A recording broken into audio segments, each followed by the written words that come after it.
Ano ba naman itong dala mo? Ang baho. Nakakasulasok ang amoy ng luto mong pangmahirap. Gusto mo ba akong mapahiya sa mga amiga ko? Itapon mo yan. Ngayon din. Sa gitna ng napakaringal na kusina ng mansyon sa Forbes Park, nakatayo si Lola Tala habang nanginginig ang mga kamay na hawak ang isang kaldero ng adobo. Ito ang paboritong putahe ni Thaddeus, ang kanyang anak. Gumising siya ng madaling araw, naglakad patungo sa malalayong palengke para lamang makapili ng pinakasariwang karne gamit ang huling sentimong itinago niya sa ilalim ng kanyang unan. Akala niya, sa espesyal na araw na ito, sa kanyang 85 na kaarawan, ay muli niyang malalasap ang init ng isang tunay na pamilya. Nais lamang niyang madama na kahit sa gitna ng yaman ng kanyang anak, ay may puwang pa rin ang pagmamahal ng isang ina na nagmula sa hirap. Ngunit ang tanging naramdaman niya ay ang malamig na titig ni Theodora, ang kanyang marangyang manugang. Ang bawat salita nito ay parang isang malakas na sampal na hindi dumapo sa pisngi kundi direkta sa kanyang nanunuyot na puso. Nanigas ang kanyang mga binti at unti-unting nawala ng lakas ang kanyang mga daliri. Nadama ni Lola Tala ang pamamanhid na nagsisimula sa kanyang mga paa-paakyat sa kanyang dibdib, hanggang sa maging mahirap na ang bawat paghinga. Ang bango ng pagkaing pinaghirapan niya ay tila naging amoy ng sarili niyang pagkatalo sa harap ng babaeng hindi marunong humawak ng sandok. Tumingin si Lola Tala sa malayo, sa labas ng bintana, kung saan naroon ang mga luhong hindi niya kailanman hinangad. Saan na nagpunta ang munting batang kinalinga niya sa hirap at gutom? Bakit sa loob ng dambuhalang mansyong ito, tila siya ay isang estrangherong unti-unting binubura ng sarili niyang dugo at laman?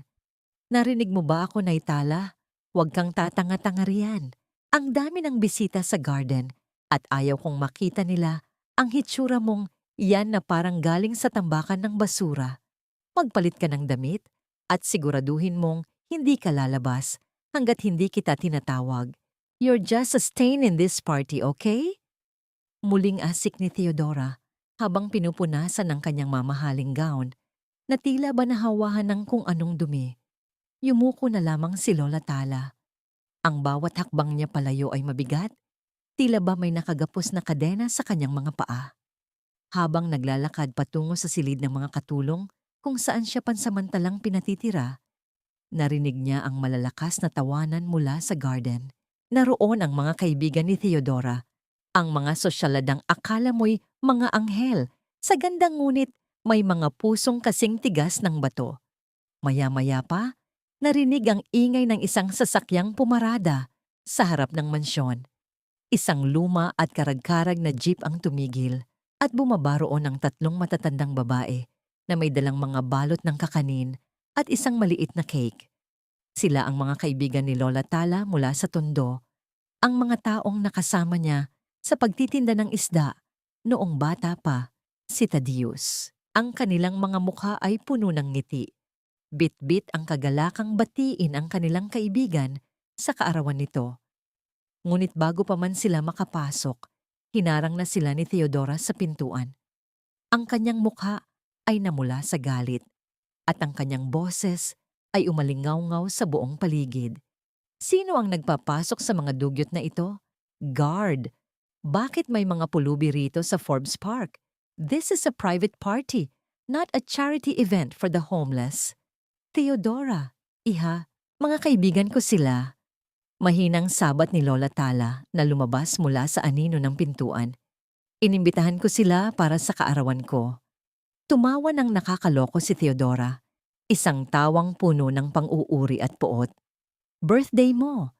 Naitala, look around you. Ang party na ito ay para sa image ni Thaddeus. Ang mga bisita ko rito ay mga asawa ng senador at bangkero. Hindi ito para sa mga amoy isdang tulad ninyo. Kung gusto ninyong kumain, doon kayo sa likod, sa tabi ng basurahan. Ipapabigay ko ang mga tira-tirang pagkain mamaya. Napasinghap ang mga matatandang babae. Ang kakaning dala nila ay nalaglag sa lupa, kasabay ng pagkadurog ng kanilang dignidad. Ngunit hindi pa doon natapos ang lahat. Lumapit si Theodora sa isang mesa na puno ng mga prutas. Kumuha siya ng isang malaki at mabigat na pakwan. Gusto niyo ng party? Di ba? Gusto niyo ng handa? Angil ni Theodora. Sa isang iglap, itinaas niya ang pakwan at buong lakas na inihampas ito sa ulo ni Lola Tala. Ang tunog ng pagkabagok ay tila isang nakakangilong huni sa pandinig ng lahat. Ang pulang katas ng pakwan ay tumalsik sa mukha at puting buhok ni Lola Tala dumadaloy pababa sa kanyang lumang baro na tila ba dugo mula sa isang sugat na hindi nakikita. Ang mga butil ng pakwan ay kumapit sa kanyang balat habang ang mga bisita sa paligid ay nagsimulang magbulungan at ang iba pa ay lantarang humalakhak. Ayan, yan ang nababagay sa'yo. Ngayon, magmukha kang katatawanan sa harap ng lahat para malaman mo kung nasaan ang lugar mo. Sigaw ni Theodora habang humahagalpak sa tawa. Nanatiling nakatayo si Lola Tala, hindi gumagalaw, hindi umiimik. Ang katas ng pakwan ay pumasok sa kanyang mga mata, ngunit hindi niya ito pinunasan. Hindi dahil sa sakit ng kanyang ulo, kundi dahil sa hapdi ng kanyang kaluluwa. Ang bawat patak na bumabagsak sa sahig ay parang bilang ng mga tao na ibinigay niya para sa kanyang anak, na ngayon ay tila kinalimutan na siya sa gitna ng karangyaan. Sa gitna ng kaguluhang iyon, isang itim na van ang tahimik na pumarada sa madilim na bahagi ng driveway. Dalawang lalaking nakasuot ng uniforme ng isang pribadong institusyon ang bumaba. May dala silang straight jacket at mga papeles. Napatingin si Theodora sa van at isang mapanuyang ngiti ang sumilay sa kanyang mga labi. Lumapit siya sa tenga ni Lola Tala at bumulong ng napakalamig. Happy birthday, Nay Tala! Ang regalo ko sa'yo? Isang one-way ticket sa mental hospital. Doon ka na mabubulok para wala nang mantsa sa buhay namin ni Thaddeus. Nanlabo ang paningin ni Lola Tala. Ang mundo ay tila umiikot. Sa gitna ng malakas na tawanan ng mga elitista at ang amoy ng basag na pakwan, isang tanong ang paulit-ulit na umalingaw-ngaw sa kanyang isipan. Kung narito ka ngayon, Thaddeus, hahayaan mo bang ganitong kamatayan ang tanggapin ng iyong ina? Ang bawat patak ng pulang likido na gumugulong sa kanyang kulubot na pisngi ay tila isang mapait na paalala ng kanyang kahapon sa loob ng maliit at masikip na silid ng mga katulong. Naupo si Lola Tala sa gilid ng katre.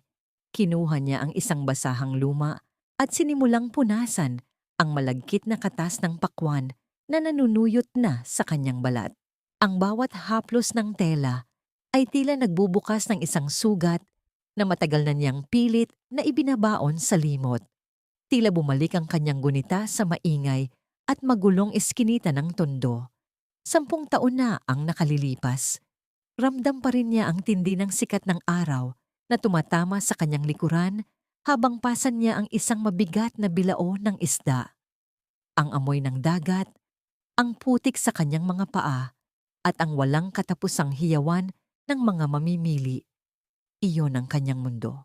Sa mundong iyon, wala siyang ibang kayamanan kundi ang kanyang anak na si Thaddeus. Naalala niya ang mga gabing hindi siya kumakain para lamang may maibaon ng anak sa eskwela. Ang bawat sentimong kinikita niya sa paglalako ay maingat niyang itinatabi sa isang lumang lata ng gatas para sa pangarap na balang araw ay makaalis sila sa karimlan ng kahirapan. Kahit kalyo na ang kanyang mga kamay, kahit na ang kanyang likod ay tila mababali na sa bigat ng paninda, ang tanging nagbibigay sa kanya ng lakas ay ang ngiti ng batang si Thaddeus habang nag-aaral sa ilalim ng aandap-andap na liwanag ng kandila. Nay, paglaki ko, hindi ka na muling magbibilad sa araw. Magkakaroon tayo ng malaking bahay at bibilan kita ng maraming magagandang damit. Wika noon ng batang Thaddeus habang nakayakap sa kanyang binti. Ang pangakong iyon ang naging kanta sa kanyang puso sa gitna ng unos at gutom. Naniniwala siya. Buong puso siyang naniwala na ang pag-ibig ng isang anak ay sapat na para burahin ang lahat ng pait ng buhay. Nabalik lamang ang diwa ni Lola Tala nang maramdaman niya ang lamig ng aircon na tumatago sa manipis niyang baro. Tumingin siya sa ilalim ng katre at inabot ang isang lumang bayong. Mula rito, inilabas niya ang isang pares ng kupas at pudpod na tsinelas. Ito ang tsinelas na suot niya noong araw na graduate si Thaddeus bilang valedictorian. Hindi niya ito kayang itapon dahil ito ang saksi sa lahat ng kanyang paghihirap. Ito ang nagpapaalala sa kanya kung sino siya bago siya ikinulong ni Theodora sa gintong hawla ng Forbes Park. Hinawakan ni Lola Tala ang tsinelas. Dinala ito sa kanyang dibdib at marahang ipinikit ang kanyang mga mata. Thaddeus, anak, nasaan na ang batang nangako sa akin? Bulong niya sa hangin. Ang katahimikan ng silid ay tila sumasakal sa kanya. Isang katahimikang punong-puno ng mga tanong na walang kasagutan. Tumayo siya para ilagay ang tsinelas sa gilid ng pinto nang makarinig siya ng mahinang bulungan mula sa kabilang panig ng pader, sa direksyon ng silid-aklatan kung saan madalas tumambay si Theodora. Hindi sinasadya, nailapit niya ang kanyang tenga sa kahoy na pintuan. Don't worry, babes. Everything is under control. Konting tiis na lang, mawawala na ang matandang yan sa paningin natin. Boses yon ni Theodora, ngunit ang kanyang tono ay hindi ang karaniwang mataray na asik. Ito ay malambing, puno ng panunukso at halatang may kausap na lalaki sa kabilang linya ng telepono. Nakaredy na ang mga papeles kapag napirmahan na ni Thaddeus ang huling authorization bago siya bumalik sa Dubai at kapag naitapon ko na ang biyenan ko sa mental hospital, sa atin na ang lahat. Forbes Park, ang mga shares sa kumpanya, lahat. We can finally be together without hiding. Dugtong pa ni Theodora na sinundan ng isang mahinang hagik-gik. Nanigas ang buong katawan ni Lola Tala. Ang kanyang puso ay tila tumigil sa pagtibok. Hindi lamang ang kanyang dignidad ang tinatangkang nakawin ng kanyang manugang, kundi pati na rin ang buhay at kinabukasan ng kanyang kaisa-isang anak. Ang bawat salitang lumabas sa bibig ni Theodora ay parang isang matalim na kutsilyo na humihiwa sa huling hibla ng kanyang pagtitimpi. Biglang bumukas ang pintuan ng silid-aklatan. Halos hindi nakagalaw si Lola Tala nang lumabas si Theodora habang hawak ang kanyang cellphone. Nagtama ang kanilang mga mata, ang nanlilisik na mga mata ng isang lobong nagbabalat kayo at ang nangangatal na mga mata ng isang inang nadurog ang mundo. Eavesdropping are we? Malamig na tanong ni Theodora habang dahan-dahang lumalapit kay Lola Tala. Akala mo ba may maniniwala sa'yo? Isang ulyaning matanda laban sa akin?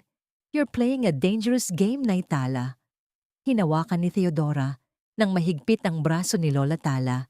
Ang kanyang mga kuko ay tila ibinabaon sa balat ng matanda. Sana ay nag-enjoy ka sa huling party mo dahil pagdating ng madaling araw, wala ka na rito. At sisiguraduhin ko na hinding-hindi ka na muling makakabalik. Honey, I don't know what to do anymore. She's getting violent again. Look at what she did to me, Thaddeus. Halos hindi ako makahinga sa takot kanina habang nagwawala siya sa gitna ng party. Sa loob ng maluwag at malamig na master bedroom, nakaupo si Theodora sa harap ng kanyang laptop. Ang kanyang boses ay nanginginig, puno ng pekeng pangamba, habang pilit na naglalabas ng luha sa kanyang mga mata. Sa kabilang panig ng screen, sa malayo at mainit na Dubai, makikita ang pagod na mukha ni Thaddeus. Ang kanyang mga balikat ay nakabagsak at ang kanyang mga mata ay puno ng pag-aalala para sa asawa at sa inang iniwan sa Pilipinas. What? Anong nangyari, Theodora? Bakit hindi mo agad sinabi sa akin? Tanong ni Thaddeus, ang kanyang boses ay gumaralgal sa kaba.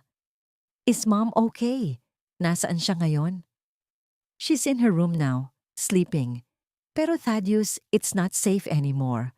Kanina, bigla na lang siyang kumuha ng pakwan at pilit na ibinabato sa akin sa harap ng mga bisita. Sinisigawan niya ako na magnanakaw daw ako. It was so embarrassing, Hon. I tried to calm her down pero tinulak niya ako. Look at my arm, may pasa ako dahil sa kanya. Pagsisinungaling ni Theodora habang ipinapakita ang kanyang braso na sadyang nilagyan niya ng makeup para magmukhang pasa. Sa likod ng nakasarang pinto ng silid, nakatayo si Lola Tala. Hawak niya ang isang basong gatas na balak sana niyang ibigay kay Theodora bilang alay ng kapayapaan sa kabila ng lahat ng sakit na natanggap niya kanina. Ngunit ang bawat salitang naririnig niya mula sa loob ay tila mga patak ng lason na unti-unting pumapatay sa kanyang huling pag-asa. Nadama ni Lola Tala ang bigat ng tray sa kanyang mga kamay. Nais niyang sumigaw, nais niyang pumasok sa loob at sabihin sa kanyang anak ang katotohanan. Nais niyang ipagsigawan na siya ang biktima, na siya ang hinampas ng pakwan at siya ang hiniya sa harap ng maraming tao. Ngunit nanatiling tikom ang kanyang bibig. Naalala niya ang pagod sa mukha ni Thaddeus sa tuwing magkakausap sila. Alam niyang hirap ang anak sa trabaho sa ibang bansa para lamang mabigyan sila ng magandang buhay. Ayaw niyang maging pabigat. Ayaw niyang dagdagan ang isiping dinadala ng kanyang kaisa-isang anak. Ang katahimikan ni Lola Tala ay ang kanyang pinakamatinding sakripisyo, ngunit ito rin ang nagbibigay ng pagkakataon sa lason ni Theodora na kumalat. I think we need professional help for her, Thaddeus. Patuloy ni Theodora, ang kanyang boses ay tila isang malambing na bulong, ngunit may dalang kamandag. May nakausap na akong doktor, isang pasilidad kung saan mabibigyan siya ng tamang gamot at atensyon. Hindi ko na kaya hon. Natatakot ako para sa sarili ko at lalo na para sa kanya. But she's my mother, Theodora. Hindi ko kayang isipin na mapupunta siya sa ganoong lugar. Sagot ni Thaddeus. Ang kanyang boses ay puno ng pag-aalinlangan at sakit. I know, honey. I love her too. Pero ito ang pinakamabuti para sa ating lahat. Please trust me on this. Ayaw mo naman sigurong may mangyaring masama habang wala ka rito? 'Di ba? Panunuyo ni Theodora. Ang kanyang mga daliri ay marahang humahaplos sa screen. Tila ba inaamo ang asawa mula sa malayo.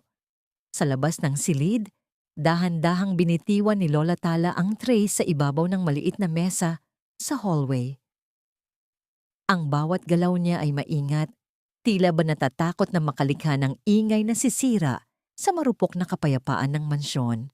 Ang kanyang puso ay parang isang tuyong dahon na unti-unting nadudurog sa ilalim ng mabigat na hakbang ng kasinungalingan. Naglakad siya patungo sa bintana ng pasilyo kung saan tanaw ang malawak na hardin. Sa ilalim ng malamig na liwanag ng buwan, nakita niya si Tiago, ang matapat na hardinero na matagal nang nagsisilbi sa pamilya. Nakatayo ito sa dilim. Ang kanyang mga mata ay nakatingin pa itaas sa bintana ng master bedroom. May hawak itong isang maliit na bagay sa kanyang kamay. Isang bagay na kumikislap sa tuwing tatamaan ng liwanag. Naramdaman ni Lola Tala ang isang kakaibang kaba. Alam ni Tiago ang lahat. Nakita nito ang tunay na nangyari sa party. Nakita nito ang bawat pagluha ni Lola Tala at ang bawat ngisi ni Theodora. Biglang lumingon si Tiago sa direksyon ni Lola Tala. Ang kanilang mga mata ay nagtagpo sa gitna ng gabi. May kung anong mensahe ang nais iparating ng matatandang mata ng hardinero. Isang babala. O marahil ay isang pangako ng pag-asa sa gitna ng paparating na unos. Sa loob ng silid, narinig ni Lola Tala ang huling hiling ni Theodora kay Thaddeus. Sige na, hon. Magpahinga ka na. Ako na ang bahala rito. I'll handle everything tomorrow morning. I love you. Ang marahang pagtiklop ng laptop at ang muling pagbalot ng katahimikan sa loob ng silid ay naging hudyat ng pagsisimula ng pinakamahabang gabi sa buhay ni Lola Tala. Bukas, sa pagsikat ng araw, ang kanyang kapalaran ay hindi na sa kanya magmumula. Ngunit bago pa man siya makabalik sa kanyang silid, isang mahinang kaluskos ang narinig niya mula sa ibaba ng hagdan. Isang anino ang mabilis na gumalaw patungo sa pintuan ng kusina. Hindi iyon si Theodora at lalong hindi iyon si Tiago. Sino ang taong lihim na pumasok sa mansyon sa gitna ng gabi? At anong lihim ang dala nito na maaaring magpabago sa lahat? Lumayas na kayo. Ang baho-baho ninyo. Hindi ito charity ward para sa mga tulad ninyong galing sa kanal. Ang boses ni Theodora ay tila isang matalim na latigo na humahampas sa hangin ng Forbes Park. Sa harap ng gate ng mansyon, nakatayo ang tatlong matatandang babae, sina Aling Rosa, Aling Nena, at Aling Myrna. Sila ang mga naging katuwang ni Lola Tala sa bawat hirap at ginhawa noong sila ay nagtitinda pa sa palengke ng Tondo. Ang kanilang mga suot na duster ay luma, ngunit malinis, at ang kanilang mga mukha ay puno ng pagtataka at takot.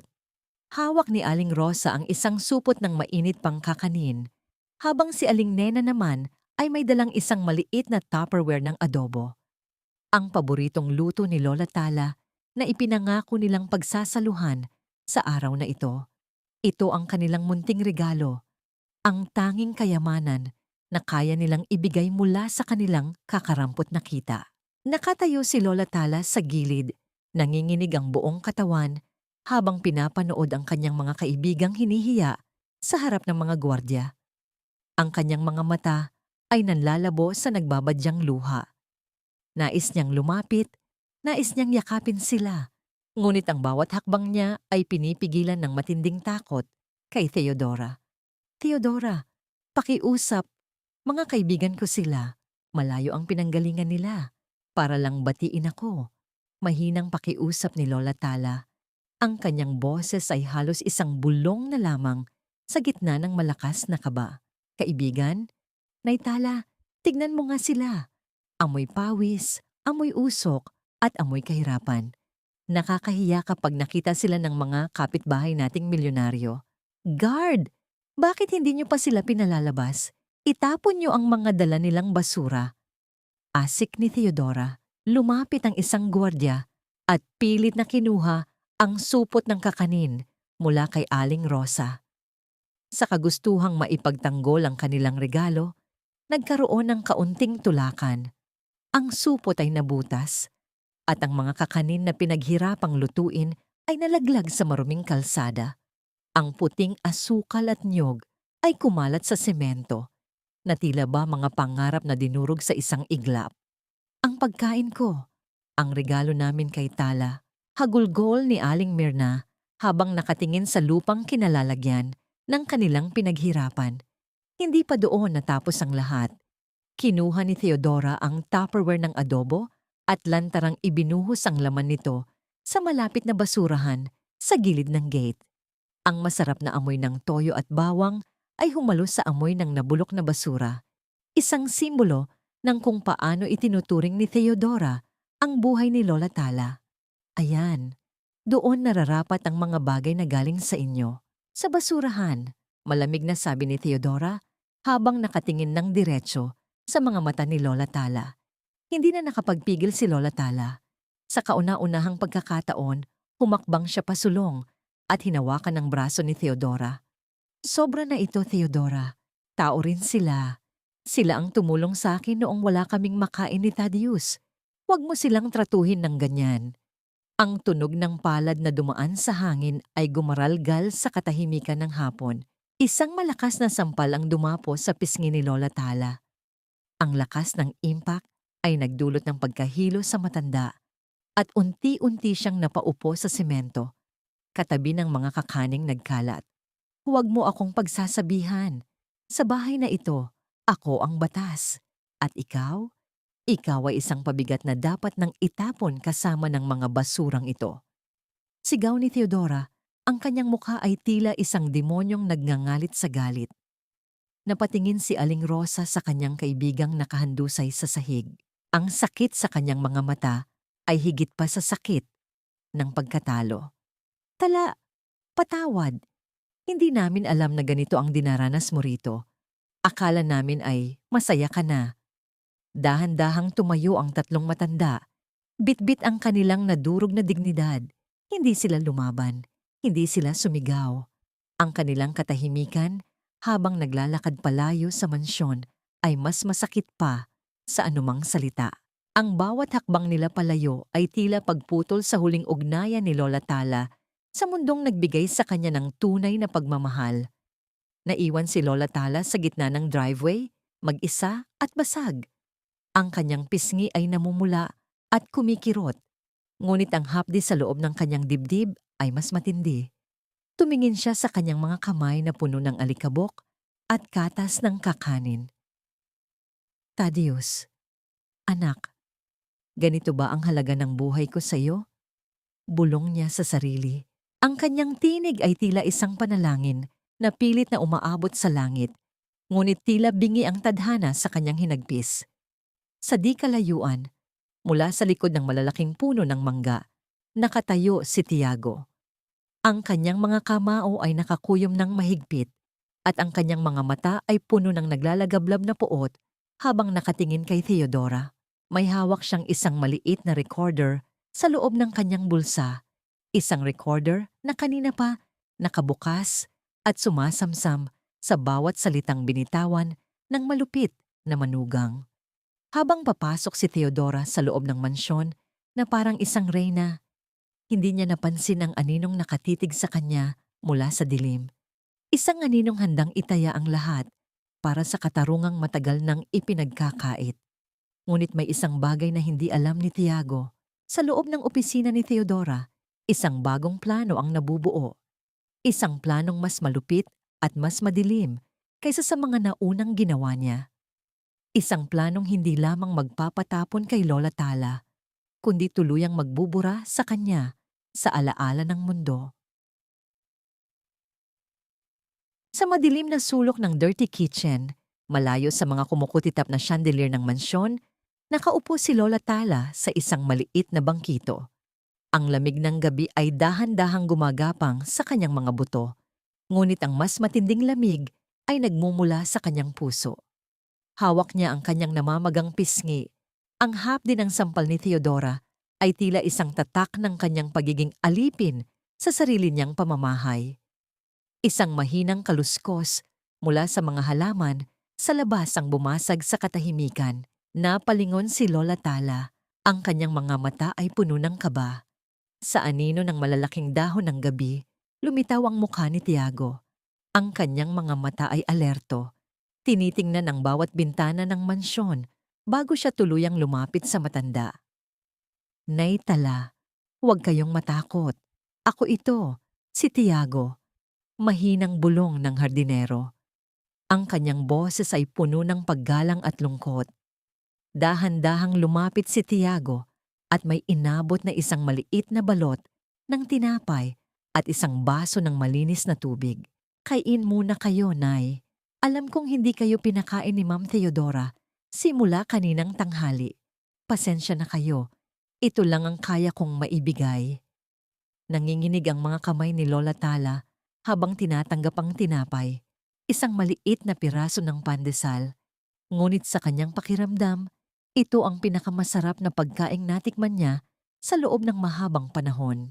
Ang simpleng kabutihang ito mula sa isang taong itinuturing ding mababa ng kanyang manugang ay nagdala ng mainit na luha sa kanyang mga mata. Salamat, Tiago. Bakit mo ito ginagawa?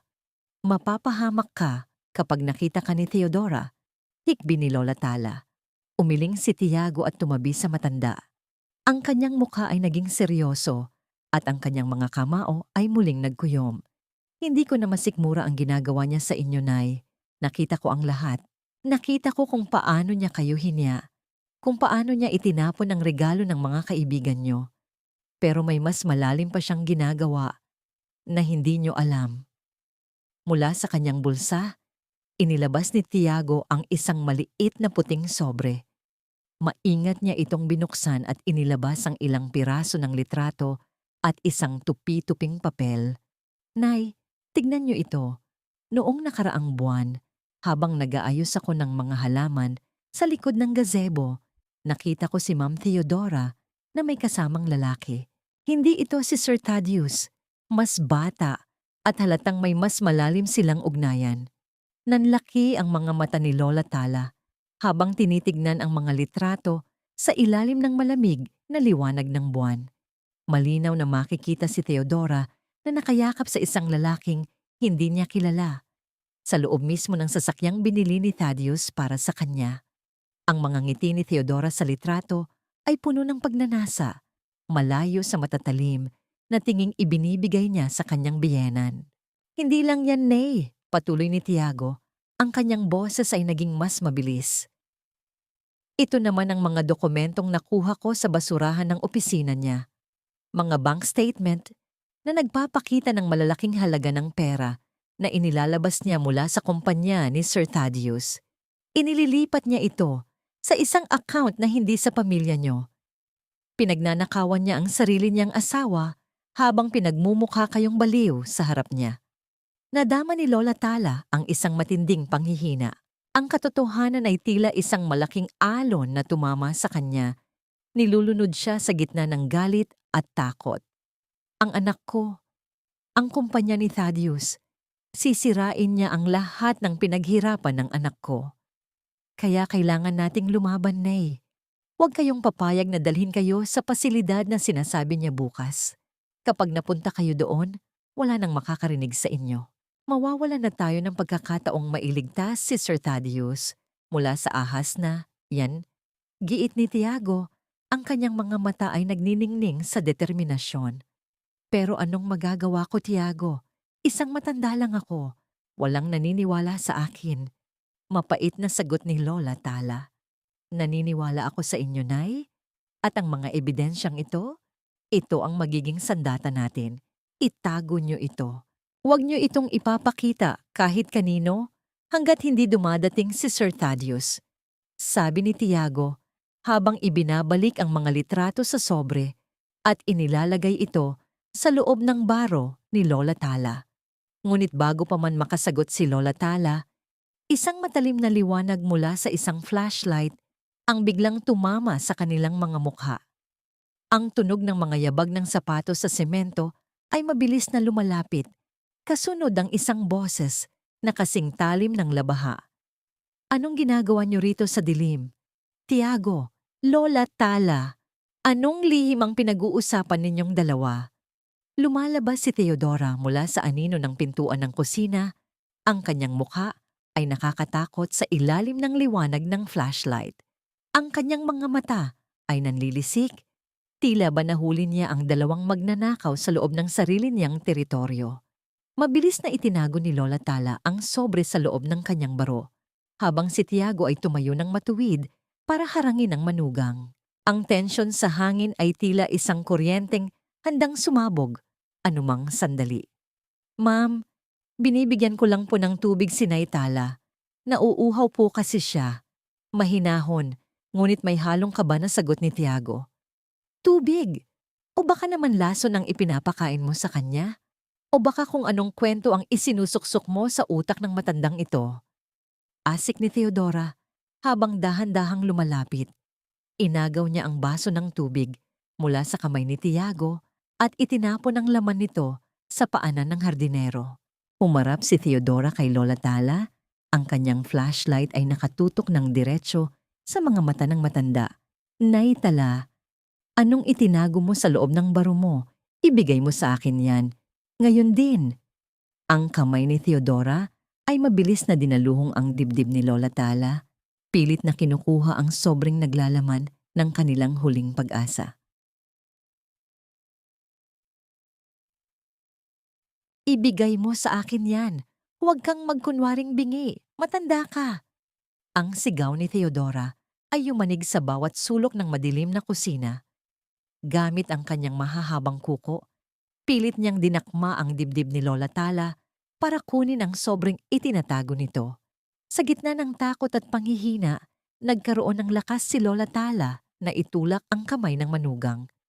Ngunit sa isang iglap, naramdaman niya ang isang malakas na paghila sa kanyang buhok na nagpatingala sa kanya sa sakit. Ma'am, tama na po. Huwag niyo siyang saktan. Sigaw ni Tiago habang sinusubukang mamagitan.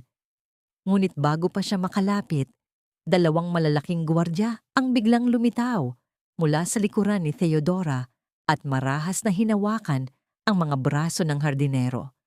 Bitawan niyo ako! Mga hayop kayo! Nay Tala, tumakbo na kayo!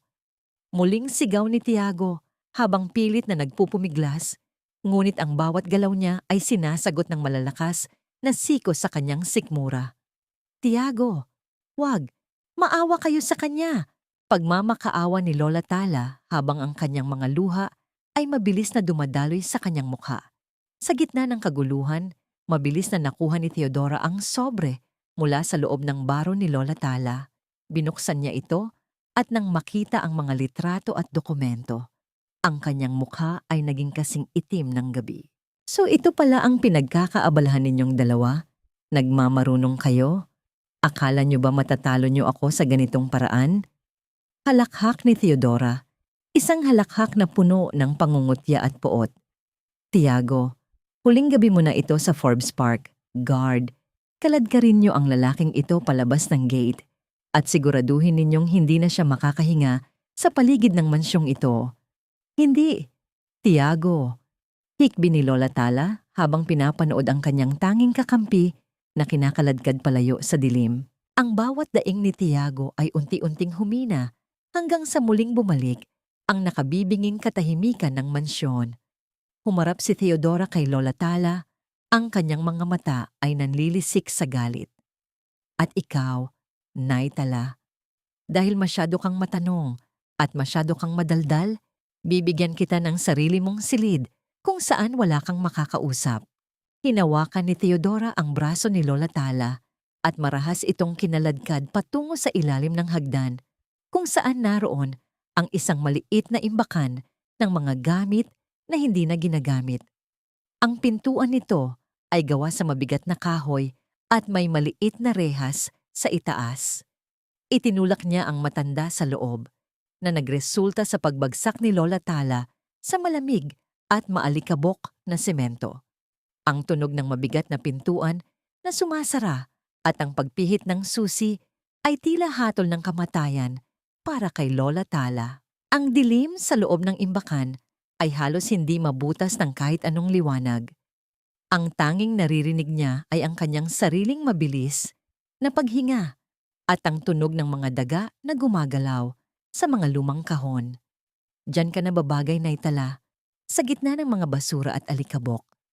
Asik ni Theodora mula sa labas. Huwag kang aasang may magliligtas sa iyo.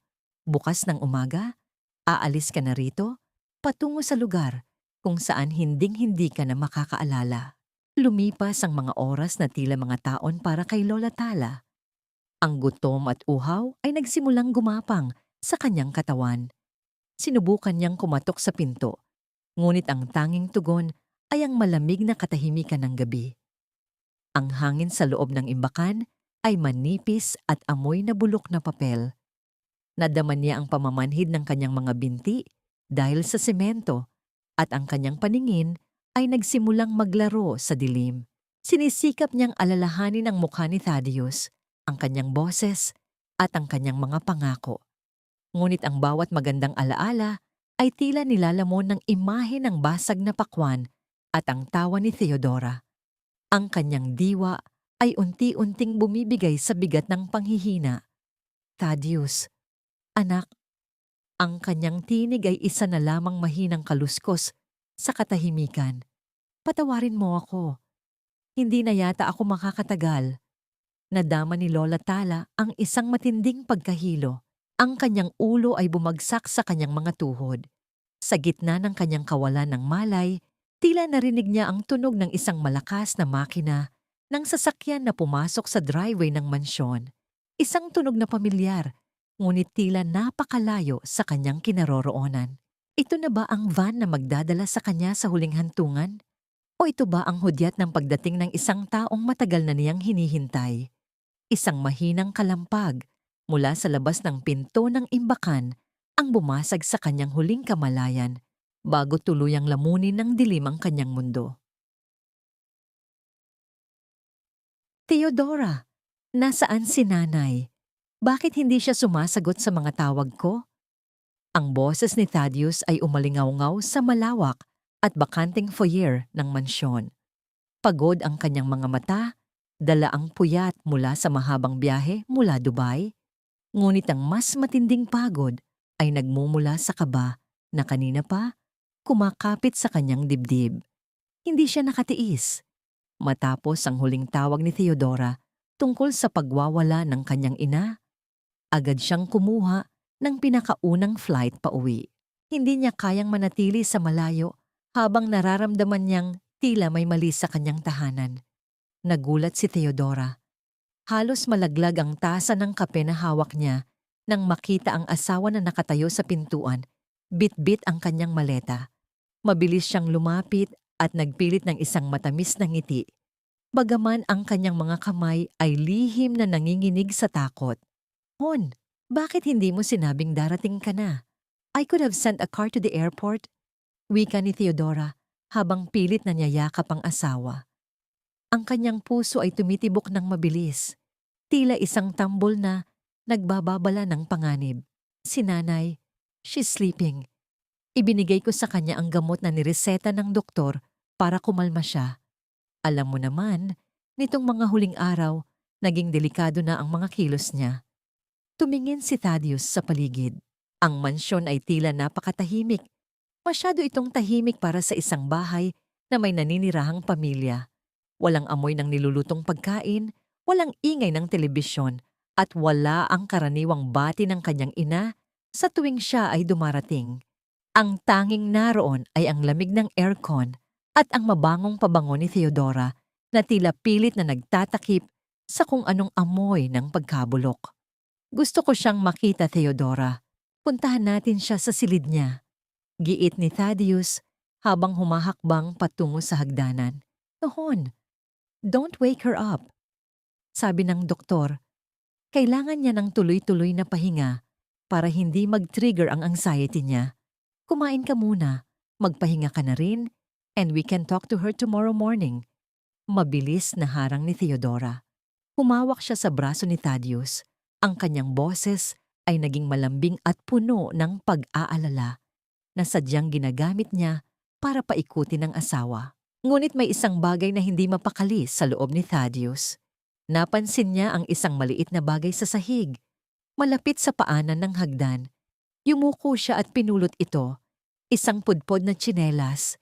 Ang tsinelas na alam niyang hinding-hindi bibitawan ng kanyang ina dahil ito ang simbolo ng kanilang hirap sa tondo. Bakit ito narito sa sahig? Bakit ito marumi?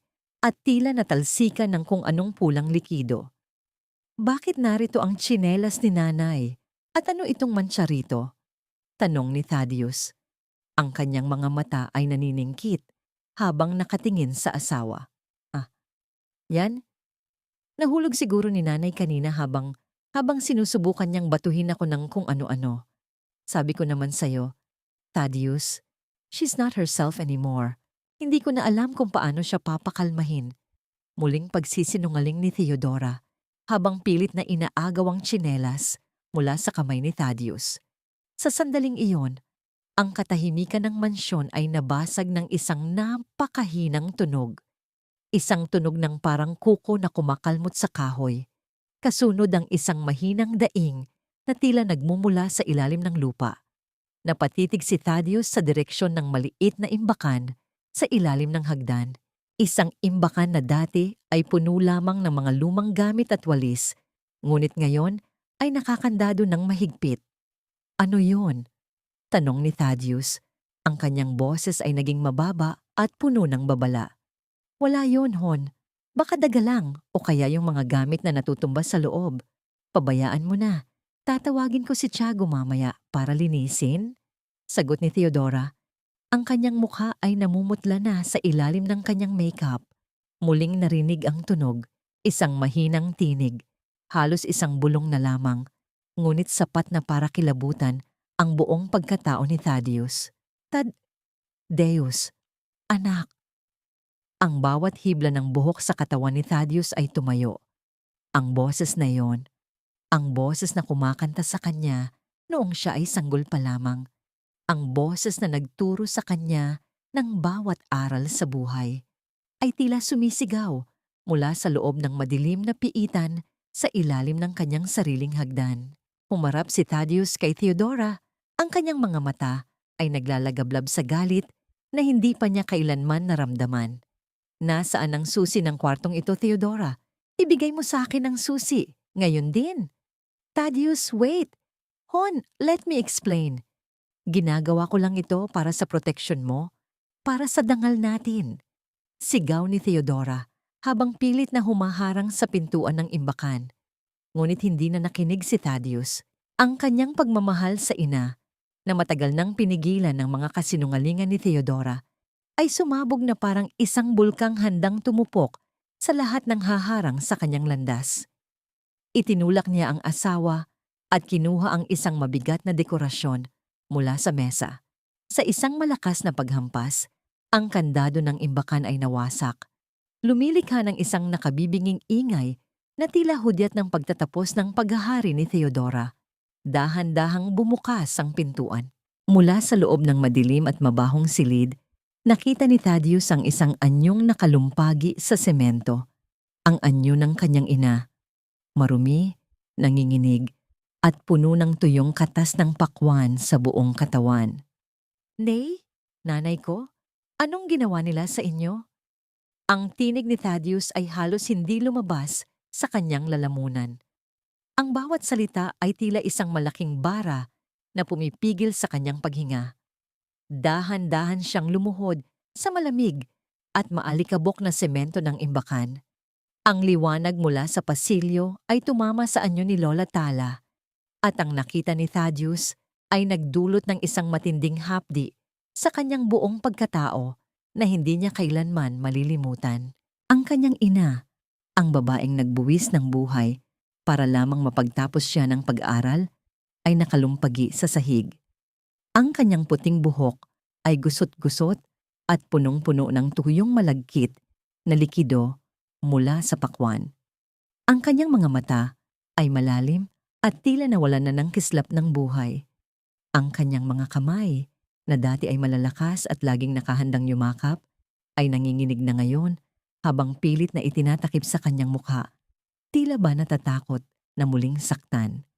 "Nay, ako ito, si Thaddeus. Narito na ako," hikbi ni Thaddeus habang marahang hinahawakan ang mga kamay ng ina.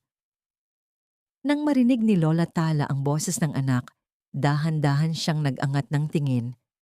Ang kanyang mga labi ay nangingatal at sa loob ng ilang sandali, tila hindi siya naniniwala sa kanyang nakikita. Inabot niya ang pisngi ni Thaddeus gamit ang kanyang nanunuyot na mga daliri. Tinitiyak kung totoo ba ang lalaking nasa harap niya o isa lamang itong magandang panaginip sa gitna ng kanyang paghihirap. "Tad, Deus, anak ko, bumalik ka," bulong ni Lola Tala bago tuluyang bumigay ang kanyang katawan at napasandal sa dibdib ng anak. "Hon, makinig ka sa akin. I did this for her own good." Sigaw ni Theodora. Mula sa likuran, ang kanyang boses ay puno ng desperasyon at takot. Lumapit siya at pilit na hinawakan ang balikat ni Thaddeus. "She was out of her mind, Thaddeus. Sinubukan niyang saktan ng mga bisita. Sinubukan niyang saktan ako. I had to lock her up for a while hanggat hindi dumadating ang mga nurse mula sa pasilidad. Sinabi ko naman sa'yo sa tawag, di ba? She's dangerous." Lumingon si Thaddeus sa kanyang asawa. Ang kanyang mukha ay hindi na nagpapakita ng anumang pagmamahal, kundi isang matinding pagkamuhi na tila kayang tumunaw ng bakal. "Dangerous? Tignan mo siya, Theodora. Tignan mo ang nanay ko. Paano magiging delikado ang isang matandang hindi na nga makatayo sa sobrang panghihina? Paano mo nagawang itapon siya rito sa gitna ng mga basura? Hindi mo naiintindihan. Ang dangal ng pamilyang ito ang iniisip ko, ang career mo. Kapag nalaman ng mga tao na baliw ang nanay mo, mawawalan ka ng respeto sa Dubai, sa kumpanya." Patuloy ni Theodora, ang kanyang mga mata ay nanlilisik habang pilit na binibigyang katwiran ang kanyang kalupitan. Ang dangal. Ang dangal ba ay nakukuha sa pagmamalupit sa isang inang walang kalaban-laban? Asik ni Thaddeus. Binuhat niya si Lola Tala sa kanyang mga bisig. Nadama niya kung gaano kagaan ang kanyang ina. Tila ba isang tuyong sanga na madaling mababali. Doon niya napagtanto na matagal na itong hindi pinapakain ng maayos. Ang galit sa kanyang dibdib ay tila isang nagbabagang apoy na handang tupukin ang buong mansyon. "Thaddeus, bitawan mo siya. Darating na ang van. Pinirmahan mo na ang authorization sa email, remember? Legal ang ginagawa ko. Sigaw ni Theodora habang hinaharangan ang daanan ni Thaddeus. Wala akong pinipirmahang anuman para saktan ng nanay ko. Sigaw ni Thaddeus. At kung may pinapirmahan ka man sa akin na hindi ko alam, sisiguraduhin kong mabubulok ka sa kulungan dahil sa panloloko mo. Naglakad si Thaddeus palabas ng imbakan. Bitbit ang kanyang ina na tila ba isang napakahalagang kayamanan. Sa bawat hakbang niya, ang bawat gamit na madaanan niya, ang mga mamahaling vase, ang mga pintura, ang marangyang chandelier, ay tila naging walang halaga. Ang lahat ng yaman na kanyang pinaghirapan ay tila naging isang malaking sumpa sa kanyang paningin. Dinala niya si Lola Tala sa gitna ng sala at marahang inihiga sa malambot na sofa. Kumuha siya ng malinis na tubig at basahan para punasan ang mukha nito.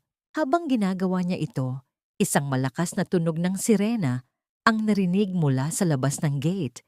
Isang puting van na may nakasulat na pangalan ng isang pribadong mental institution ang pumarada sa driveway. Ayan na sila, Thaddeus, para ito sa kabutihan nating lahat. Wika ni Theodora habang mabilis na tumatakbo patungo sa pintuan para papasukin ang mga lalaking naka-uniforme. Humarap ang mga lalaki kay Thaddeus. May dala silang mga papeles at isang straitjacket. Sir, kami po ang kukuha kay Mrs. Tala. Ayon po sa dokumentong pinirmahan ni Mrs. Theodora, kailangan na siyang dalhin sa aming pasilidad para sa agarang obserbasyon. Nanlamig ang buong katawan ni Thaddeus. Tumingin siya kay Theodora na may tagumpay na ngiti sa mga labi at pagkatapos ay sa kanyang ina na muling nanginginig sa takot habang nakatingin sa mga lalaking papalapit.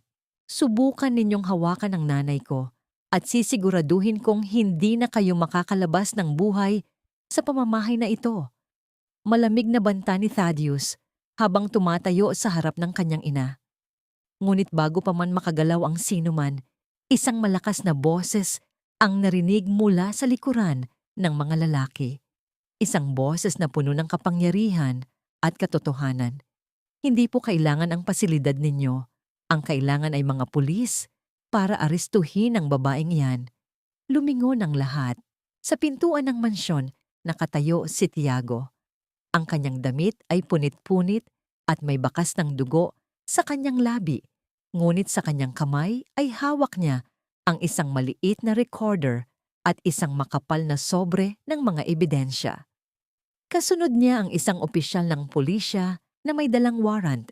Ang mukha ni Theodora ay biglang nagbago mula sa tagumpay patungo sa isang nakapangingilabot na takot. Ang kanyang maskara ay tuluyan ng gumuho sa harap ng lahat. Bitawan niyo ang nanay ko. Ang tanging aalis sa pamamahay na ito ay ang asawa ko. At diretso siya sa presinto. Ang boses ni Thaddeus ay hindi sumisigaw. Ngunit ang bawat salita ay tila isang tipak ng yelo na bumabaon sa katahimikan ng malawak na sala. Nanigas ang mga lalaking mula sa pasilidad, dahan-dahang binitiwan ang braso ni Lola Tala at umatras nang makita ang galit sa mga mata ng lalaking nagpapatakbo ng kumpanyang nagpapakain sa kanila. Sa gitna ng tensyon, humakbang pasulong si Tiago. Ang kanyang mukha ay may bakas ng pait at pagod, ngunit ang kanyang mga mata ay nagniningning sa katarungan. Inilapag niya ang isang maliit na digital recorder sa ibabaw ng mamahaling lamesang gawa sa marmol. Sa isang pindot, ang katahimikan ng mansyon ay binasag ng isang pamilyar na boses. Ang boses ni Theodora na puno ng pagmamalupit. Ayan, yan ang nababagay sa iyo. Ngayon, magmukha kang katatawanan sa harap ng lahat para malaman mo kung nasaan ang lugar mo. Kasunod nito ay ang tunog ng isang malakas na pagtama ng bagay sa matigas na semento, ang tunog ng pagbagsak ng pakwan at ang malulutong na halakhak ng mga taong itinuturing ni Thaddeus na kaibigan. Hindi makapaniwala si Thaddeus habang pinakikinggan ang bawat salita. Nadama niya ang isang matinding panunuyo ng lalamunan. Ang bawat tawa ni Theodora sa recording ay tila isang kutsilyong humihiwa sa kanyang puso.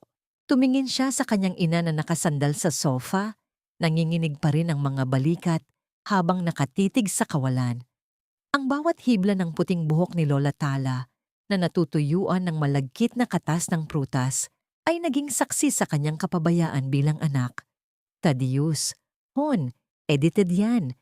Paka na lang yan ng hardinero na yan dahil tinanggal ko siya sa trabaho. Sigaw ni Theodora, ang kanyang boses ay pumipiyok sa takot. Lumapit siya kay Thaddeus, pilit na hinahawakan ang kamay nito, ngunit marahas siyang itinulak ng asawa. "Huwag mo akong hahawakan," angil ni Thaddeus. Ang kanyang mga kamao ay nakakuyom ng mahigpit hanggang sa mamuti ang kanyang mga kuko. Isang taon akong nagpakapagod sa Dubai, tinitiis ang init at pangungulila para lang bigyan ka ng lahat ng luho mo. Pero ang nanay ko pala ang ginagawa mong tuntungan para sa kasamaan mo. Pinagmukha mo akong tanga, Theodora. Pinaniwala mo ako na nababaliw ang nanay habang ikaw ang gumagawa ng kabaliwan sa bahay na ito. Hindi pa doon natapos ang lahat. Inilabas ni Tiago ang sobre ng mga litrato at bank statements. Hindi lang po pananakit ang ginagawa niya, Sir Thaddeus. Habang wala kayo, may ibang lalaking labas-masok dito. At ito po ang mga kopya ng transaksyon sa bangko. Halos kalahati ng pondo ng kumpanya nyo ay unti-unti niyang inililipat sa account ng lalaking yan. Kinuha ni Thaddeus ang mga litrato, ang bawat imahe ng asawa niya, nakayakap ang ibang lalaki sa loob mismo ng kanyang sasakyan ay tila isang lason na tumatapos sa huling natitirang respeto niya para sa babaeng pinili niyang makasama habang buhay. Binitiwan niya ang mga litrato sa sahig. Hinahayaan ang mga itong magkalat sa paanan ni Theodora na tila mga basurang walang halaga. "Theodora, akala mo ba hindi ko napapansin ang mga bawas sa account ko? Nagpadala na ako ng mga auditor noong nakaraang buwan pa dahil may duda na ako. Pero naniwala pa rin ako sa mga paliwanag mo dahil mahal kita." Wika ni Thaddeus. Ang kanyang boses ay naging malalim at puno ng hinagpis. Lumapit siya sa kanyang maleta at kinuha ang isang folder na kanina pa niya dala mula sa airport. "Ito ang divorce papers na ipinahanda ko bago pa ako sumakay ng eroplano. Balak ko sanang pag-isipan pa ito. Balak ko sanang bigyan ka ng pagkakataong magpaliwanag. Pero matapos ang nakita ko sa nanay ko." Kinuha ni Thaddeus ang isang ballpen at mabilis na nilagdaan ang papel sa harap ng lahat. "Wala ka nang makukuha kahit isang kusing sa akin. Ang lahat ng nakapangalan sa'yo, ang sasakyan, ang mga credit cards, ang mga alahas, lahat yan ay babawiin ko sa loob ng 24 oras. At higit sa lahat, mananagot ka sa batas, sa pagnanakaw at sa pagmaltrato sa isang matanda." Napaupo si Theodora sa sahig. Ang kanyang marangyang gown ay kumulubot at dumikit sa dumi. Ang kanyang mga mata ay nanlilisik pa rin sa galit, ngunit wala na ang kanyang kapangyarihan. "Hindi mo ito pwedeng gawin sa akin, Thaddeus. Ibinigay ko ang lahat para sa image mo. Ang image na kailangan ko ay ang imahe ng isang mabuting anak, hindi ng isang asawang demonyo." Sagot ni Thaddeus habang humaharap sa pulis. "Officer, dalhin niyo na siya. Ayaw ko nang makita ang mukha niya sa loob ng pamamahay na ito." Habang pilit na kinakaladkad ng mga pulis si Theodora palabas ng mansyon, ang kanyang mga sigaw ng pagmumura ay dahan-dahang humina hanggang sa muling bumalik ang katahimikan. Isang katahimikang hindi na nakabibingi, kundi puno ng bigat ng pagsisisi. Muling lumapit si Thaddeus kay Lola Tala. Lumuhod siya sa paanan ng kanyang ina. Hinawakan ang mga kamay nito at idinampi sa kanyang noo. Isang pagmamano na puno ng luha at paghingi ng tawad. "Nay, patawad po. Patawarin niyo ang anak niyo sa sobrang pagkabulag." Tumingin si Lola Tala sa kanyang anak. Sa gitna ng kanyang panghihina, dahan-dahan niyang hinaplos ang buhok ni Thaddeus. Ngunit bago pa man makapagsalita ang ina, biglang nawala ng malay si Lola Tala sa loob ng mga bisig ni Thaddeus. Ang kanyang katawan ay naging malamig at ang kanyang paghinga ay naging napakabagal. "Nay! Nay! Wag ngayon, pakiusap. Tiago, tumawag ka ng ambulansya. Ngayon din. Ang hiyaw ni Thaddeus ay umalingaw-ngaw sa buong Forbes Park. Isang hiyaw ng takot na baka ang katarungang nakuha niya ay huli na para sa buhay ng kanyang mahal na ina. Magsisisi kayong lahat. Lalabas ako rito at babawiin ko ang lahat sa inyo. Thaddeus, hinding-hindi kita mapapatawad. Ang hiyaw ni Theodora ay umalingaw-ngaw sa kahabaan ng marangyang pasilyo ng Forbes Park habang kinakaladkad siya ng dalawang opisyal ng pulisya. Ang kanyang mamahaling sapatos ay kumakaladkad sa sahig at ang kanyang magulong buhok ay tila sumasalamin sa gulo ng kanyang isipan. Sa labas ng gate, ang mga kapitbahay na dati ay kanyang kinaiinggitan at gustong mapahanga ay nakatayo na ngayon sa dilim. Pinapanood ang kanyang pagbagsak habang ang bawat isa ay may hawak na cellphone para kunan ang kanyang kahihiyan. Ang bawat kislap ng kamera ay tila mga kidlat na tumatama sa kanyang pagkatao. Ngunit hindi na siya nilingon ni Thaddeus. Ang tanging nakikita ng lalaki ay ang maputlang mukha ng kanyang ina na ngayon ay mabilis na isinasakay sa ambulansya. Ang bawat hakbang ni Thaddeus patungo sa sasakyan ay tila isang paglalakad sa ibabaw ng nagbabagang uling. Ang bigat ng pagsisisi ay mas matindi pa sa anumang parusang matatanggap ni Theodora. Sa loob ng ambulansya, ang tanging naririnig ay ang ritmo ng heart monitor na tila isang mabilis at natatarantang pintig. Hawak ni Thaddeus ang malamig at nangangalirang na kamay ni Lola Tala. Kumuha siya ng isang basang tuwalya mula sa mga nurse at dahan-dahang pinunasan ang noo ng kanyang ina. Sa bawat haplos niya, ang tuyong pula ng pakwan ay sumasama sa tuwalya, inilalantad ang bawat kulubot at bawat pasa na pilit na itinago ni Lola Tala sa loob ng mahabang panahon. Nay, lumaban po kayo. Pakiusap. Nay, huwag niyo akong iwan ng ganito. Hikbi ni Thaddeus habang idinidikit ang kanyang noo sa kamay ng ina. Ang bawat patak ng kanyang luha ay humahalo sa dumi sa balat ni Lola Tala. Isang huling paghuhugas sa lahat ng kasalanang nagawa niya dahil sa kanyang kapabayaan. Nang makarating sila sa ospital, mabilis na isinugod si Lola Tala sa emergency room. Naiwan si Thaddeus sa labas, mag-isa sa gitna ng malamig at puting pasilyo. Ang amoy ng gamot at kalinisan ng ospital ay tila sumasakal sa kanya. Doon niya naramdaman ang tunay na kahulugan ng kalungkutan. Lahat ng milyon sa kanyang bank account ay walang silbi kung ang tanging taong nagmahal sa kanya nang walang kapalit ay nakikipaglaban para sa bawat hininga. Maya-maya pa, lumabas ang isang doktor na may malungkot na ekspresyon sa mukha. Sir, stable na po ang vital signs niya, pero masyadong mahina ang kanyang katawan, malala ang kanyang malnutrition at ang stress na naranasan niya ay nagdulot ng matinding pinsala sa kanyang puso. Naniniwala ako na ang tanging nagpapanatili sa kanya na mabuhay ay ang isang matinding hangaring makita kayo. Dahan-dahang pumasok si Thaddeus sa silid ni Lola Tala. Ang kanyang ina ay nakahiga na ngayon sa isang malambot na kama. May mga tubo sa kanyang ilong at kamay. Ang bawat hininga niya ay mabagal, ngunit tila may kasiguraduhan na. Lumuhod si Thaddeus sa gilid ng kama. Kumuha siya ng isang palanggana ng maligamgam na tubig at isang malinis na tela. Dahan-dahan, sinimulan niyang hugasan ang mga paa ng kanyang ina. Ang mga paang dati ay naglalakad sa putikan ng tondo para lang maibili siya ng sapatos. Ang mga paang tiniis ang lamig ng semento sa ilalim ng hagdan. Sa bawat dampi ng tubig, tila binubura ni Thaddeus ang bawat bakas ng dumi at pait ng Forbes Park.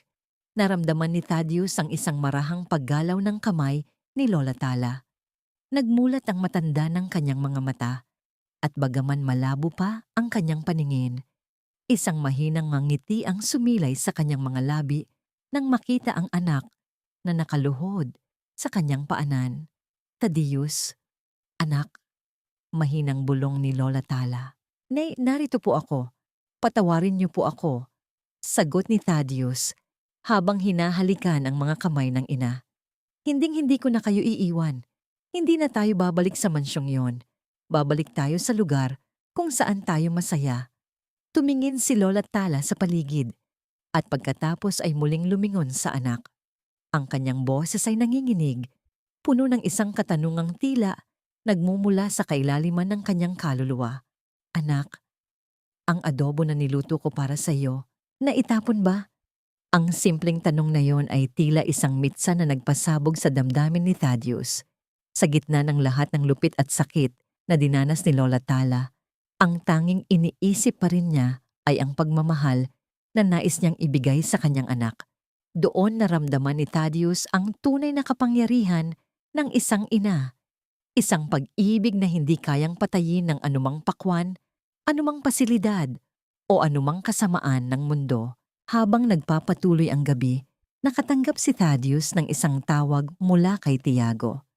Sir, may isa pa po akong nahanap sa ilalim ng kama ni Ma'am Theodora.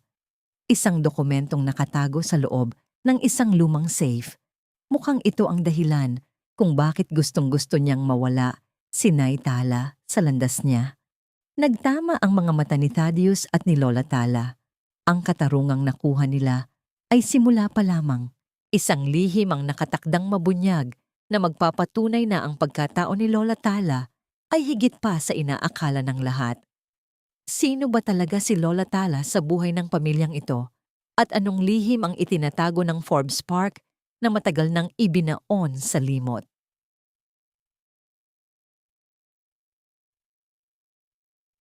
Hindi lang ito basta pirasong papel, Sir Thaddeus.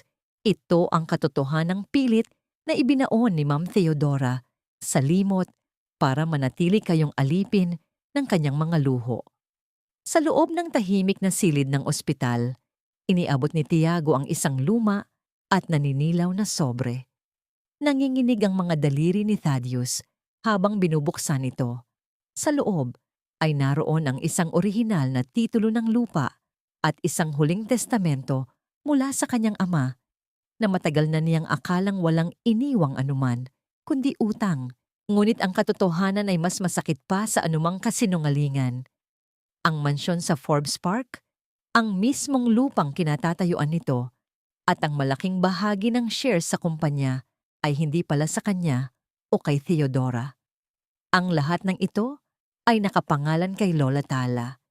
Ipinagkatiwala ng kanyang ama ang lahat kay Lola Tala bago ito pumanaw sa ilalim ng isang kasunduan na ang yaman ay gagamitin lamang kapag napatunayan na ni Thaddeus na kaya niyang tumayo sa sarili niyang mga paa.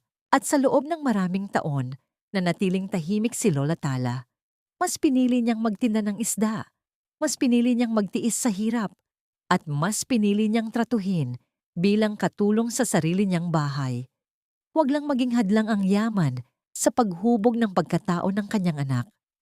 Naramdaman ni Thaddeus ang isang matinding hapdi sa kanyang lalamunan. Tiningnan niya ang kanyang inang mahimbing na natutulog sa kama ng ospital. Ang babaeng ito, na may-ari ng lahat ng karangyaan sa Forbes Park, ay hinayaang hampasin ng pakwan sa ulo sa harap ng maraming tao para lamang protektahan ang dangal ng kanyang anak. Ang bawat latay ng pang-aapi ni Theodora ay tinanggap ni Lola Tala nang walang reklamo. Dahil para sa kanya, ang tunay na kayamanan ay ang makitang matagumpay si Thaddeus. Kahit pa siya ay magmukhang basura sa paningin ng mundo. Bakit mo ito ginawa, Nay? Bakit hindi mo sinabi sa akin? Hikbi ni Thaddeus habang hinahawakan ang titulo na tila ba isang mabigat na pasanin. Lahat ng ito ay sayo. Ikaw ang reyna ng bahay na yon, pero hinayaan mo kaming tratuhin ka na parang basahan. Isang linggo ang lumipas. Sa harap ng gate ng mansyon sa Forbes Park, nagtipon-tipon ang mga kapitbahay at ang mga elitistang kaibigan ni Theodora na dati ay nakilahok sa panlalait kay Lola Tala. Nabalitaan nila ang pagbabalik ni Thaddeus kasama ang kanyang ina at marami ang naroon para lamang makiusyoso. Tumigil ang isang itim na sasakyan sa tapat ng gate. Bumaba si Thaddeus at dahan-dahang inalalayan si Lola Tala. Ngunit sa pagkakataong ito, hindi na luma at maruming duster ang suot ng matanda. Siya ay nakasuot ng isang napakagandang Filipiniana na gawa sa pinungpinya. Ang kanyang puting buhok ay maayos na nakapusod. At ang kanyang mukha, bagaman may mga bakas pa ng pagod, ay nagniningning sa dangal na matagal nang ipinagkait sa kanya. Tiningnan ni Thaddeus ang mga taong nakapaligid, ang mga taong tumawa nang basagin ang pakwan sa ulo ng kanyang ina. Walang galit sa kanyang mga mata, kundi isang malalim na pagpapakumbaba na tila sumasampal sa kanilang lahat. Gusto ko pong malaman ninyong lahat, wika ni Thaddeus. Ang kanyang boses ay malakas at malinaw na umalingaw-ngaw sa buong kalsada. Ang bahay na ito, ang lahat ng luho na nakikita ninyo, ay pag-aari ng aking ina. Siya ang tunay na may-ari ng lahat ng ito. At ang bawat isa sa inyo na tumawa at nang api sa kanya ay hindi na muling tatapak sa loob ng bakurang ito. Sa harap ng lahat, kinuha ni Thaddeus ang isang upuang kahoy at pinaupo si Lola Tala sa gitna ng driveway. Kumuha siya ng isang palangganang pilak na puno ng malinis na tubig at mga talulot ng rosas. Sa harap ng mga mapanghusgang mata ng lipunan, lumuhod ang milyonaryong si Thaddeus sa paanan ng kanyang ina. Dahan-dahan niyang hinubad ang sapatos ni Lola Tala. Ang bawat haplos niya sa paa ng ina ay tila isang panalangin ng pagsisisi. Sinimulan niyang hugasan ang mga paa ni Lola Tala. Ang bawat daliri at bawat kalyo na nakuha nito sa pagtatrabaho para sa kanya. Ang tubig na dumadaloy ay tila naglilinis, hindi lamang sa balat ni Lola Tala, kundi pati na rin sa kasalanan ng lahat ng taong naroroon. Sa bawat hakbang na ginawa mo para sa akin, Nay, ito ang aking alay. Bulong ni Thaddeus habang pinupunasan ang paa ng ina gamit ang isang puting tuwalya. Mula sa araw na ito, ang bawat tao rito sa Forbes Park ay yuyukod sa iyong pagdaan dahil ikaw ang pinakamayamang tao sa mundong ito. Hindi dahil sa pera, kundi dahil sa laki ng iyong puso. Umiyak si Lola Tala, hindi dahil sa lungkot, kundi dahil sa ligaya na sa wakas ay nahanap na muli ng kanyang anak ang daan pabalik sa kanyang puso. Hinaplos niya ang ulo ni Thaddeus at sa sandaling iyon, ang lahat ng pait ng nakaraan ay tila natunaw sa init ng kanilang yakap. Habang naglalakad sila papasok sa mansyon na ang bawat katulong ay nakapila at nakayuko sa pagbati kay Lola Tala bilang tunay na senyora ng tahanan, isang huling sulyap ang ibinigay ni Thaddeus sa labas. Nakita niya ang mga pulis na dumating muli. May dalang karagdagang demanda laban kay Theodora para sa pagnanakaw ng ari-arian na hindi kailanman naging kanya. Ngunit bago pa man tuluyang sumara ang pintuan ng mansyon, lumapit si Tiago kay Thaddeus at may ibinulong na isang balita mula sa presinto. Isang balita tungkol kay Theodora na hindi inaasahan ng sinuman na magdadala ng huling pagsubok sa kakayahan ni Lola Tala na magpatawad. Ano ang huling hiling ni Theodora bago ang kanyang huling hatol at kaya bang burahin ng pag-ibig ni Lola Tala ang huling bakas ng puot na iniwan ng kanyang manugang?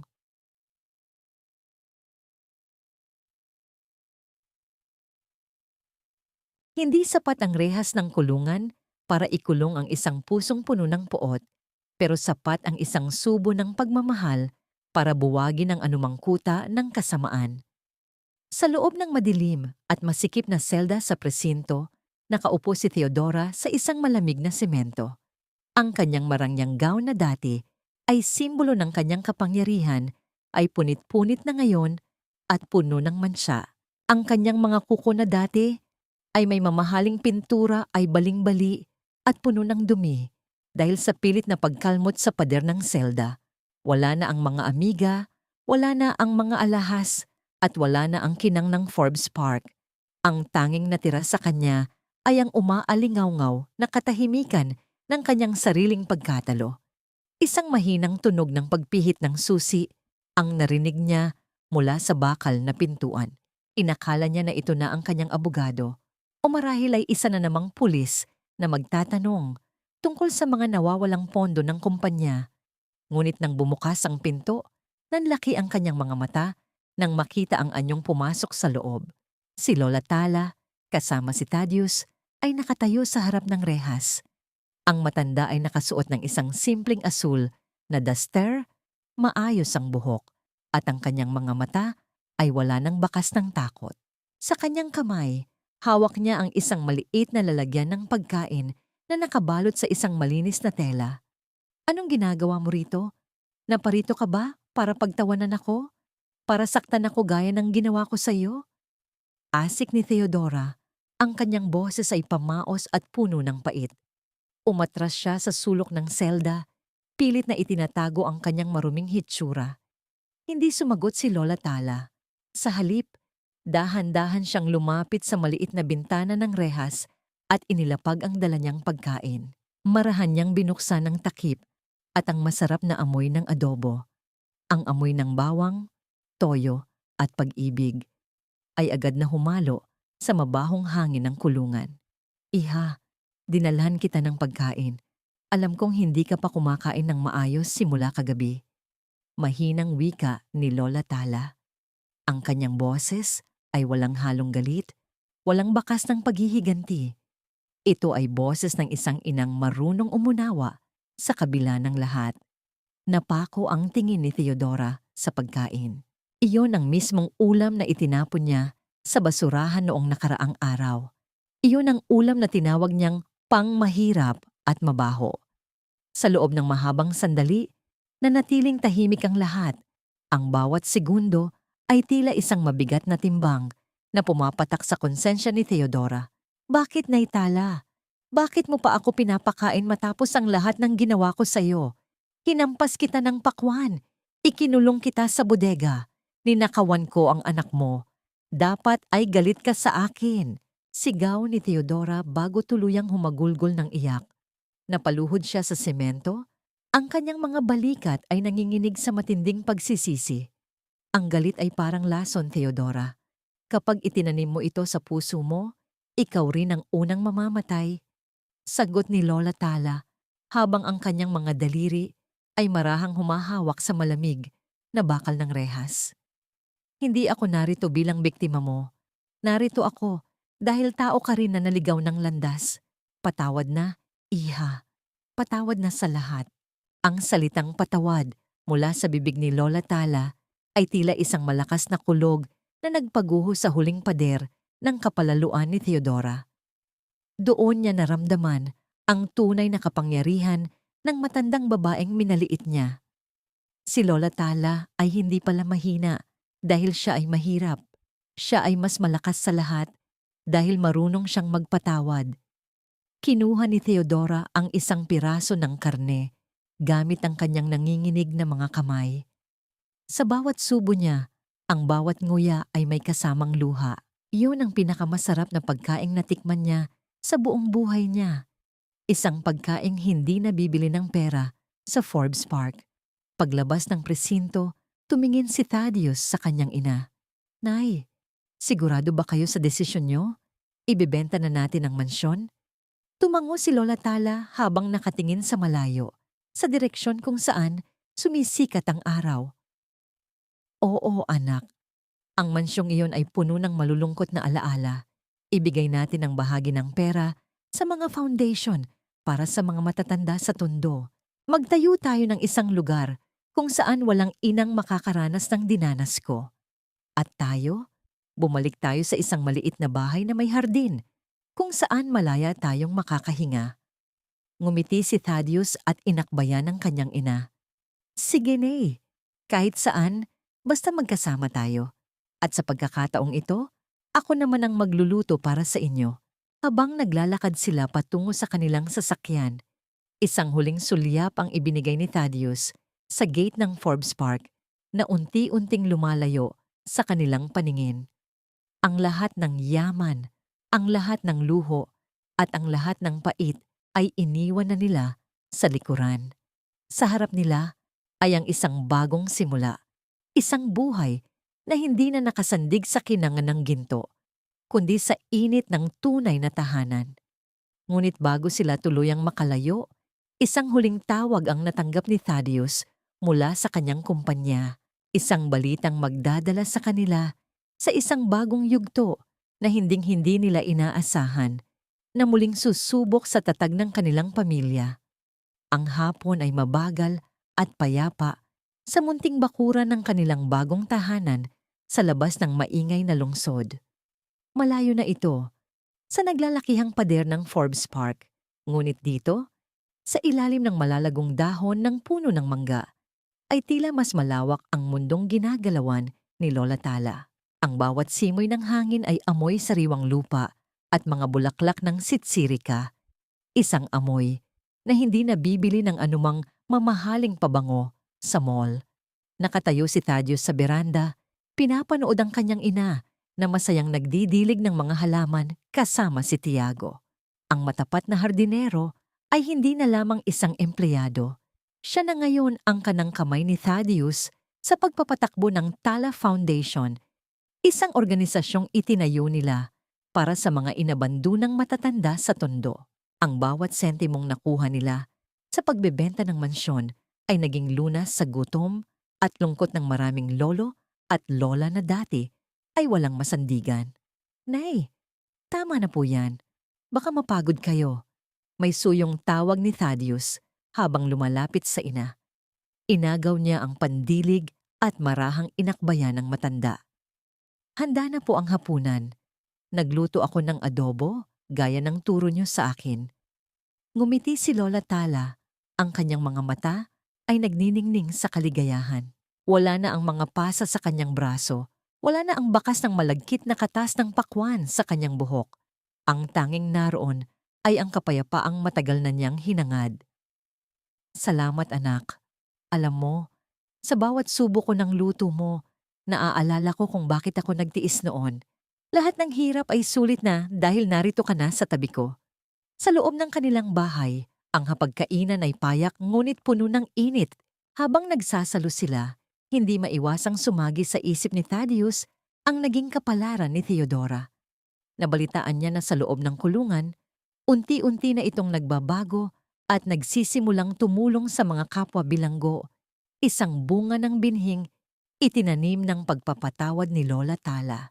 Napagtanto ni Thaddeus na ang tunay na hustisya ay hindi lamang ang pagpaparusa sa nagkasala, kundi ang pagbibigay ng pagkakataon sa pusong naligaw na mahanap ang daan pabalik sa kabutihan. Naging malinaw na ang lahat ng kasagutan sa mga tanong na bumagabag sa kanila. Napatawad na ba ang mga nagkasala? Oo, dahil pinili ni Lola Tala na bitawan ang tanikala ng puot upang maging malaya ang kanyang kaluluwa. Mayroon na bang kapayapaan? Higit pa sa inaakala, dahil ang tunay na kapayapaan ay hindi matatagpuan sa laki ng bahay, kundi sa lalim ng pag-unawa at pagmamahal sa loob nito. Ang aral na iniwan ng kanilang kwento ay tila isang kanta na paulit-ulit na aawitin ng hangin.